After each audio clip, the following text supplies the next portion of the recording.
The fight that would sell and it would be huge, it would be that. It would be Diaz 3. Oh, yeah. That could be, especially if Diaz gets past Poirier. Yes. Even if he doesn't. I mean, just that fight alone. I mean, there's the history between those two guys. I mean, that would be... And it's so appealing stylistically as well, the fight, you know. Yeah. Like, I'm a grappler at heart. I love grappling. But I also understand that a jiu-jitsu tournament will put people to sleep, you know. Even if you're into jiu-jitsu, it's hard to watch a jiu-jitsu tournament. Yes. But anybody can see a punch hitting someone in the head and then falling down. That's, you know, that's exciting. And him and Diaz is such a great personality matchup. It's such a great skill clash. You know, if I was to design somebody that's going to bring the best out of Conor, you'd want someone that, you know, can hit back and take a big shot and put up at the trash. It's a beautiful fight. I always... You know, we're still working on that fight. That fight's not done yet, but yeah, I wouldn't count out a Conor. Dana said the UFC card, White House card, is going to be the most watched card ever. So again, you're going to have guys like this in order to achieve that, because right now they don't have the roster to do it. So we got to do Blast from the Past. It's a McDonald's card. Nate, Here's the real deal. Picture this scenario where Nate Diaz and Conor McGregor finally decide to put an end to their epic rivalry, and everything plays out on this White House card. We're talking about something absolutely mind-bending here. This goes way beyond just reliving old memories or some nostalgic throwback. We're looking at a complete legacy-defining moment, the kind of fight that gets carved into MMA history forever. The experts are split right down the middle, like watching some intense strategic battle play out in real time. You've got one camp visualizing McGregor making this devastating statement, especially if he unleashes that trademark power and pinpoint accuracy in those opening explosive moments. But flip that coin and there's another group pointing straight to Nate Diaz's iron jaw, that relentless rhythm he brings, and his supernatural gift for pulling even the most elite fighters into his chaotic playground where he absolutely dominates. This kind of wild, unpredictable energy sets up a trilogy where raw power takes a back seat to tactical changes, mental toughness, and ice-cold control under pressure. Because that's not the fight I want to see next, okay? If Nate Diaz comes back and gets a big win over someone in the welterweight division, okay? And he does it impressively, and then the McGregor fight happens, that's when I'm interested. But right now, I feel like the hardcore fans are kind of in mutual agreement that it's Masvidal or Gaethje.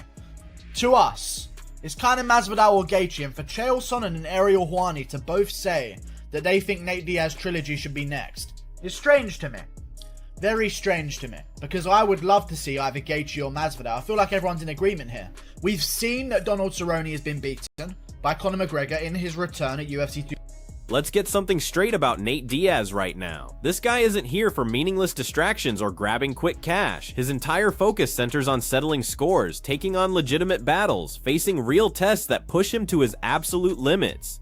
Sure, there's been some noise about potentially running it back with Jake Paul, and yeah, that would definitely make waves. But Diaz seems way more locked in on getting back inside that octagon against proven warriors, the kind of matchups that separate legends from everyone else.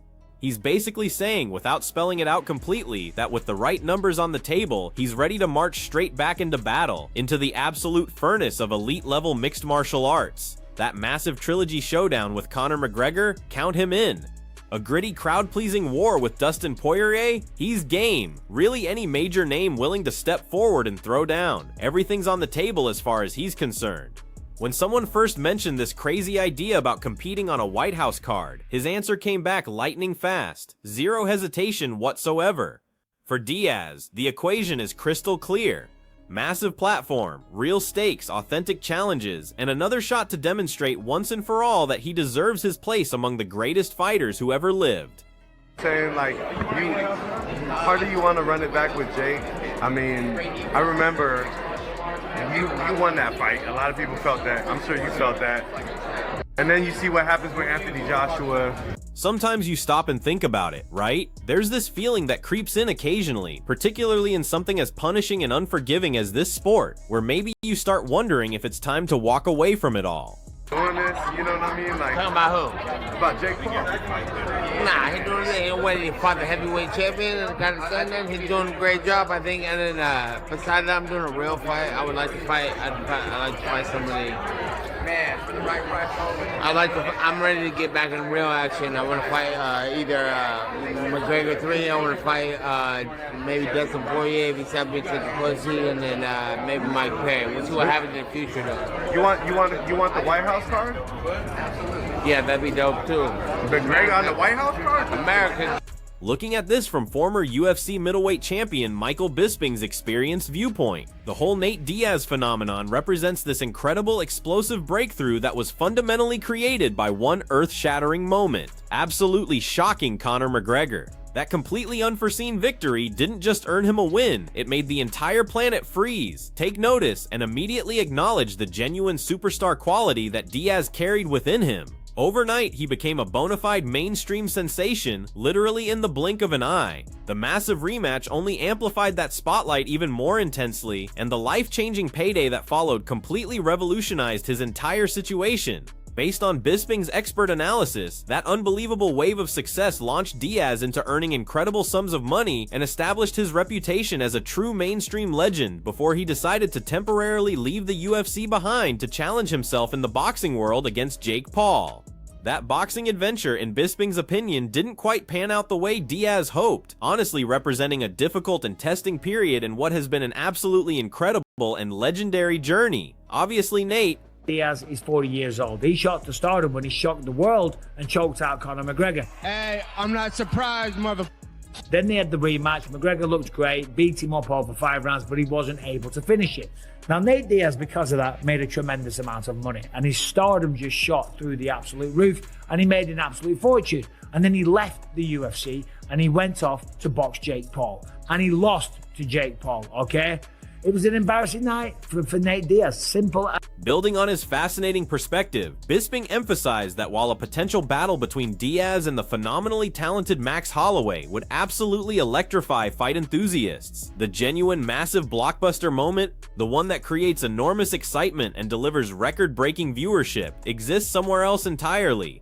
From his professional standpoint, if Nate Diaz actually returns to the octagon, and if Conor McGregor legitimately steps back into competitive fighting for his comeback, then the Trilogy battle represents, beyond any question, the only matchup that makes perfect and obvious sense. Their earlier encounters weren't simply major fights, they were completely era-changing spectacles, instances that transformed the entire mixed martial arts landscape and mesmerized millions across the globe. Now picture this, organizing that final dramatic installment on a White House card would accomplish more than just adding prestige to the event.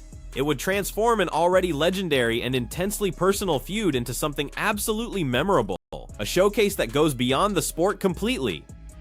But wouldn't you rather see Nate Diaz versus Conor McGregor at the White House? That's the fight that I'd rather see, if I'm honest. Nate Diaz versus Max Holloway, yeah, that would be a tremendous fight. We'd all love to see it, if Nate Diaz was to come back. But if he was, and if Conor McGregor does actually make it back, I think that's the fight to make all day long. The one-on-one, there were some of the biggest fights in UFC history. Nate Diaz versus Conor McGregor at the White House would be absolute. Speaking of which, let's examine the amazing potential scale of this White House event. Because honestly, it might showcase someone as enormous as McGregor battling either Michael Chandler or naturally Nate Diaz. This perfectly demonstrates just how absolutely massive and transformative this occasion could potentially become. It's been quite some time.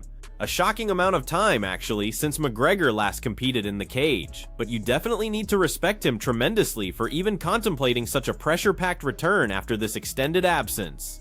What needs emphasizing is that for a competitor of McGregor's caliber, this isn't really about financial gain at this point. That raw competitive drive, that burning need to validate himself, it never actually disappears from an elite performer. The genuine fundamental question, the one that everybody keeps wrestling with, is whether that intense craving, that internal drive is actually sufficient to bring him completely back into championship fighting condition, prepared to perform at the absolute pinnacle on such an enormous platform under that level of intense scrutiny. However you analyze it, supporters are already going absolutely crazy with anticipation, just thinking about the pure mayhem, the incredible tension, and the unforgettable experiences that only a confrontation like this, starring McGregor, could possibly provide.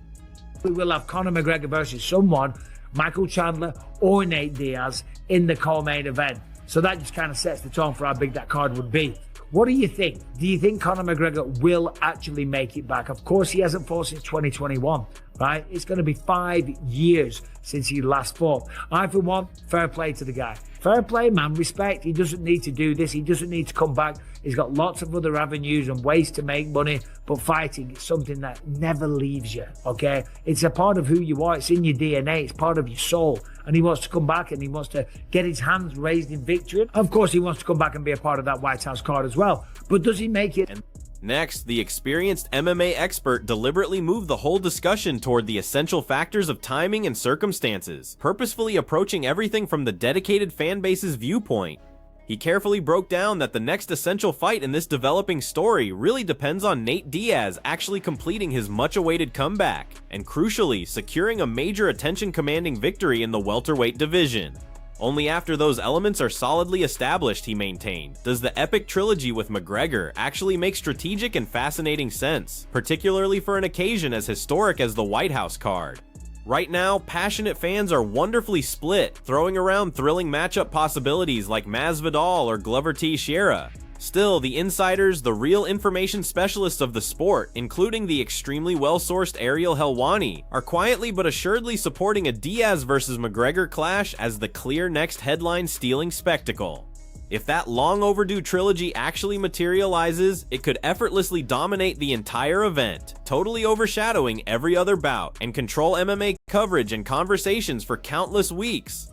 Because that's not the fight I want to see next, okay? If Nate Diaz comes back and gets a big win over someone in the welterweight division, okay?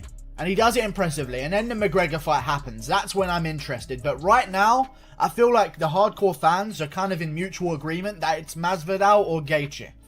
To us, it's kind of Masvidal or Gaethje, and for Chael Sonnen and Ariel Helwani to both say that they think Nate Diaz trilogy should be next is strange to me. Very strange to me, because I would love to see either Gaethje or Masvidal. I feel like everyone's in agreement here. We've seen that Donald Cerrone has been beaten by Conor McGregor in his return at UFC 2. Meanwhile, Brendan Schaub, using his typical direct approach, laid it all out harshly and completely unfiltered. He declared that if the UFC is actually welcoming Nate Diaz back into the organization, it's definitely completely about settling old scores. And from his perspective, the only fight that makes any real sense, the one that actually counts, is him versus Conor McGregor, possibly even with the ceremonial BMF belt on the line. Schaub readily recognized Diaz's undoubtedly massive career, featuring an intensely devoted following and numerous iconic battles that remain burned into MMA history. But he also honestly acknowledged that Diaz's recent boxing adventures, particularly that major defeat to Jake Paul, haven't exactly boosted his trajectory or strengthened his position in the combat sports landscape. Nevertheless, Schaub emphasized with almost definitive confidence that a Diaz-McGregor trilogy, especially on a White House card, would not only energize casual observers and dedicated fans simultaneously, but would also, without question, generate one of the largest pay-per-view revenues in UFC's complete history. He mentioned that even considering the recent disappointments and the complicated journey Diaz has traveled, the pure undeniable excitement around the concept of him returning to the octagon, particularly against Conor McGregor, is absolutely impossible to dismiss. The UFC reached out to him, taking what's his, is that the BMF belt against Conor? Like that'd be the only reason you bring Nate back. Yeah. Unfinished, I could only see being Conor. That's it. His business is finished outside Conor. Yeah. But also, it is what it is. I mean, he's had a great career, especially with his record and, you know, stuff that he's done. He's had a great career, has a huge fan base. Nobody watched him box Masvidal. The numbers were atrocious. So, and coming off a loss from Jake Paul, that doesn't help. No. But again, you got to think the UFC's they're doing a McDonald's card here, like Happy Meals and Big Macs and Quarter Pounders and the McFlurries. So Nate versus Conor, all right, like that would get people crunk. It is people, one of the people that don't watch the sport. It's probably got to be, their fight has to be probably one of the highest, if not the highest, it's up pay-per-view. Alright, yeah, that's absolutely massive for sure. Now conversely, the insightful Chael Sonnen approached this whole situation from a clever business perspective, highlighting that this isn't your standard fight night. With the event supposedly streaming on Paramount Plus, rather than the conventional pay-per-view structure, the UFC isn't necessarily pursuing traditional income sources in the usual manner.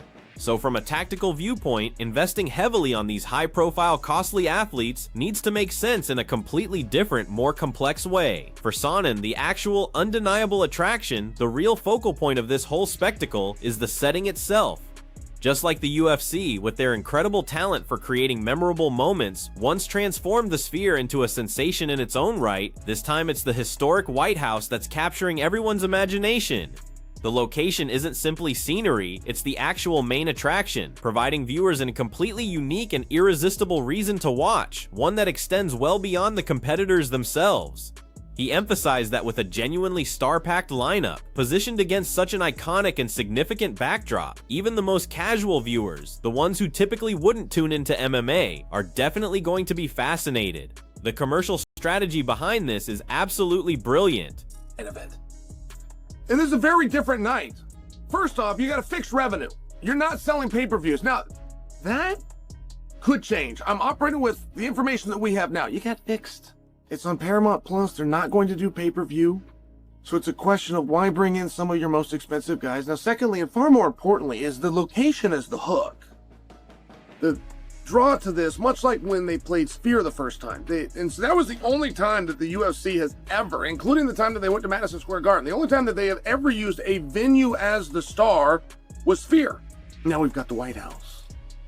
That's the attraction. That's the complete heart of everything. Sonnen kept going, stressing that Dana White, the mastermind behind the UFC, isn't going to invest all this exceptional effort, isn't going to transport these amazing fighters to the White House just so they can declare their retirement. Absolutely not. The spectacle, as everyone knows, definitely must continue. He emphasized that while Conor McGregor can certainly generate massive unmatched attention, that amazing focus, that worldwide attention can be strategically utilized to highlight and spotlight other exceptionally skilled fighters on the event. Even if McGregor himself isn't planning an extended comeback in the sport, his mere presence creates a massive wave of media coverage.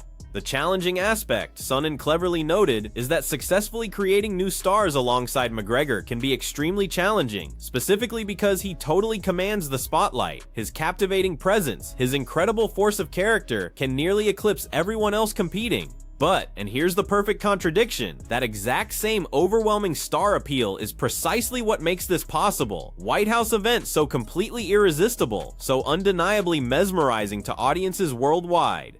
In the end, Sonnen convincingly maintained that McGregor's participation doesn't just guarantee viewers, it guarantees unprecedented excitement, non-stop conversation, and an almost unthinkable stage that very few other people on Earth could possibly deliver.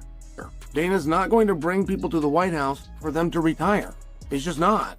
He's not going to bring people to the White House for them to then turn the gun and say that they're not going to go on the next tour, wherever that tour takes us.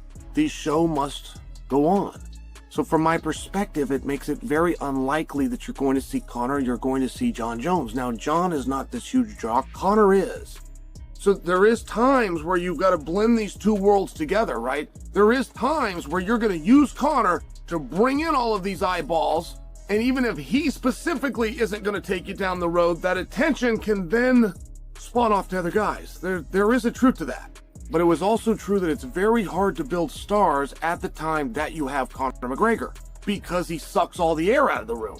Speaking about the potential competitors who might appear on that historic White House card, the exceptionally skilled Gable Steveson shared his genuine enthusiasm at just the possibility of participating in it all, really describing it as a tremendous privilege and a unique opportunity to proudly represent the United States as an Olympic gold medalist. He humbly mentioned he's concentrating on approaching things step by step, remaining focused on his preparation, but there's absolutely no question he would completely love to become one of the featured attractions of the show. He's both backing the UFC and building his own already remarkable reputation on such an incredible stage. Steveson continued with the assurance of a legitimate champion, that whether this amazing chance occurs on this particular event or maybe another one later on, the crowd will definitely be tuned in, attracted to his distinctive abilities. He truly recognizes that the opportunity and the moment itself are much greater than any individual contest. He also enthusiastically stressed that simply appearing on a card with iconic legends like McGregor or Jon Jones would be an utterly memorable experience and an incredible boost for his developing career. Plan this Thursday, potentially maybe you'll call for this White House card. What would it mean for you to actually be on this White House card, especially with, we don't know who's on there yet. Maybe Jon Jones might be on there. You guys might be on there together, like on the same card together, White House. That would be crazy. Yeah, it would be an honor to be on the White House card, but I take one day at a time. I would love to be the face of it. Olympic champion from USA coming to support the American company, the UFC, and kind of grow myself in that area. But if it happens, it happens. If it doesn't, the world keeps going on, and the next big thing will come. And whether I'm on it on the U.S. White House card or the next card or the one before that. Additionally, Sean O'Malley, displaying his typical honesty, was totally transparent and direct about the potential White House event, genuinely confessing that he hasn't gotten any phone calls or official word yet, and that his place on such a distinguished card is definitely not confirmed. He wisely observed that the event itself remains pretty far away in the future, which from his perspective provides the UFC ample opportunity to carefully complete all the fights and build the ideal lineup. He referenced seeing huge names like Jon Jones, the iconic GSP, and naturally the much anticipated McGregor-Diaz trilogy all circulating in the conversations. He even remarked with genuine amazement that GSP himself had completely stepped away from competition, highlighting just how monumental an occasion this would really become if those fighters were participating. O'Malley explained with a thorough grasp of the audience that the UFC had previously guaranteed something absolutely huge and amazing following the Sphere event, and supporters he thinks are now anxiously waiting for them to follow through on that commitment this time. But yeah, they said they were starting the White House card last week, Tuesday matchmaking. They said they were starting it. Damn. I haven't got a call. I haven't got a jingle. I haven't heard nothing. Still Sugar Show might not be on the White House. Don't. No, it's still far. It's still so far out. Like, it's still far enough out to, I don't know. I'm seeing Jon Jones. I'm seeing GSP maybe. I seen that. Conor vs. Nate. I thought GSP retired like forever. He did. Okay. But it's like, they got to do something big. They promised something massive for the Sphere and it sucked. So following all that amazing analysis and discussion, here's the crucial question that's burning in everyone's thoughts. What's your take? Who eventually emerges victorious in this completely epic history-defining trilogy? Share your forecast down in the comments section. And even more importantly, explain why you think your choice has that clear advantage. Will it be the non-stop pressure, the incredible toughness, and the almost legendary endurance of Nate Diaz that breaks down his opposition? Or will it be the technical brilliance, the explosive power, and the undisputed finishing ability of Conor McGregor that earns him the win? We're completely eager to read all your opinions, all your predictions, and all your detailed breakdowns. And listen, while you're there, make sure to smash that subscribe button because you absolutely don't want to miss any of our newest content, detailed fight analysis, and exclusive insider coverage as this truly amazing story keeps developing.